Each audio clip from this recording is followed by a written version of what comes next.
Hello friends, வணக்கம். Welcome back to my channel. வாங்க இன்னைக்கு நம்ம ரெசிபிக்குள்ள போகலாம்.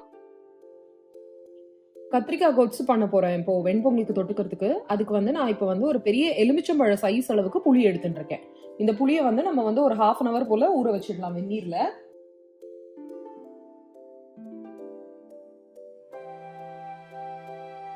எப்பவுமே புளியை நல்லா ஒரு 1/2 an hour வெந்நீர்ல ஊற வச்சீங்க அப்படின்னா புளியோட எக்ஸ்ட்ராக்ட் நல்லா வரும். கத்திரிக்காய் கொத்துக்கு நான் புளி ஊற போட்டுட்டேன். இப்போ அடுத்து நான் கத்திரிக்காய் கட் பண்ணிக்க போறேன்.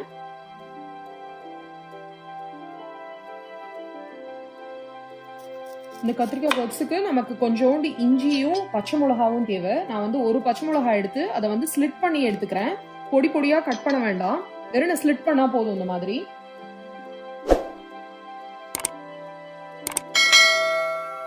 நான் இஞ்சி நறுக்கிட்டேன், பச்சை மிளகாய் ஒரு ஸ்லிட் பண்ணி எடுத்துட்டேன், கத்திரிக்காயும் நறுக்கிட்டேன். இப்போ வாங்க எப்படி பண்றதுன்னு பார்க்கலாம். ஸோ இந்த கத்திரிக்காய் கொத்துக்கு நான் ஃபர்ஸ்ட் நல்லெண்ணெய் விட்டுக்கிறேன். இந்த கொத்து நீங்க நல்லெண்ணெய்ல பண்ணாதான் ரொம்ப நல்லா டேஸ்டியா இருக்கும். ஸோ நான் நல்லெண்ணெய் விட்டுட்டு இருக்கேன். இந்த நல்லெண்ணெய் சூடான உடனேவும் நான் இதுல கடுகு போட்டுக்கிறேன். ஒரு 1 டேபிள் போல கடலைப்பருப்பு, பெருங்காயம், கருவேப்பிலை,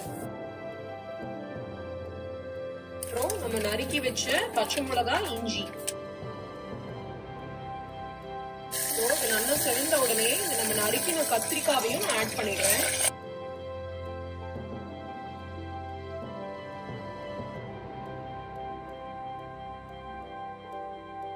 இப்போ இதுல நான் ஒரு 1 டீஸ்பூன் போல மஞ்சள் பொடி சேர்த்துக்கிறேன்.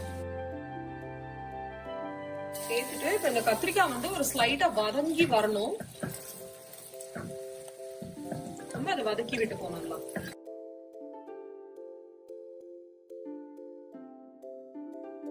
பாருங்க, கத்திரிக்காய் ஓரளவுக்கு நல்லா வெந்துட்டு.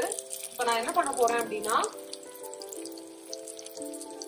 இதுல ஒரு 2 டீஸ்பூன் சாம்பார் பொடி போட போறேன்.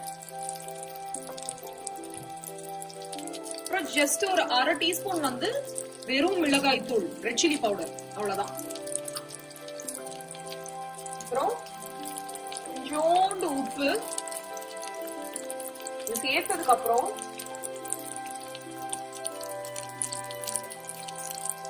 நான் இந்த புளி ஊற போட்டு இருந்தேன் இல்லையா, அந்த புளியில ஒரு 3 கப் தண்ணி சேர்த்து நான் புளிய கரைச்சு வச்சிருக்கேன். இந்த புளியை இப்ப இதோட சேர்த்துற வேண்டியதுதான்.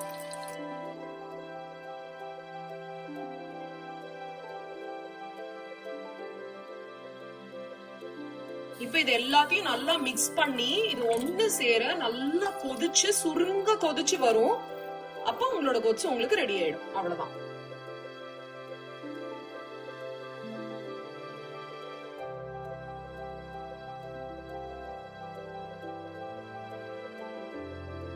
பாருங்க, இப்ப நல்லா நம்மளோட கொச்சு நல்லா ஒண்ணு சேர கொதிச்சு சுருங்கி வந்துடுது. இப்போ இந்த ஸ்டேஜ்ல உங்களுக்கு வேணும்னா ஒரு சின்ன பீஸ் வெல்லம் வேணா போட்டுக்கலாம், அது ஆப்ஷனல்.